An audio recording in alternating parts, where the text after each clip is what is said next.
hello everyone আজি বনাও বলক পালেং শাকেৰে পুৰি হেলদি হয় দেখিছে পালেং শাকখিনি মই ধুইলো এনেদৰে ধুনীয়াকৈ গ্ৰাইন্ড কৰি লম তাৰ পিছতে আটা অলপ লৈছো আৰু আটাত অলপমান নিমখ দিছো মোহাৰি লৈছো আৰু অলপমান ৰিফাইন দিছো ধুনীয়াকৈ মিলাই লম তাৰ পিছতে দিম ইয়া গ্ৰাইন্ড কৰি লোৱা পালেঙৰ পেষ্টটো আৰু ধুনীয়াকৈ মঠি ৰেডি হৈ গল মোৰ ডো প্ৰস্তুত হৈ গল আৰু ইয়াৰ পিছতে এটা এটাকৈ বল বনাই লৈ পুৰি মানে লুচিৰ আকৃতি বেলি লম ইয়া বলখিনি ৰেডি হৈ গল এনেদৰে মই এখন এখনকৈ ধুনীয়াকৈ বেলি ললো আৰু তেলত ৰিফাইন তেলত ভাজি গলো ইলুটি হুলুটি কৰি মোৰ পুৰি ৰেডি হৈ যাব তেনেদৰে ইয়া ৰেডি হৈ গল মোৰ পুৰিখিনি বিশেষকৈ ল'ৰা ছোৱালীয়ে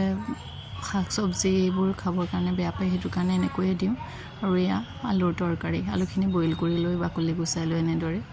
বনাই ললো বিলাহী দি আৰু শেষত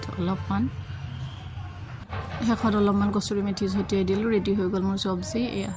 পালেং শাকেৰে সবজি ৰেডি হৈ গল আলুৰ তৰকাৰী কেনে পালে জনাব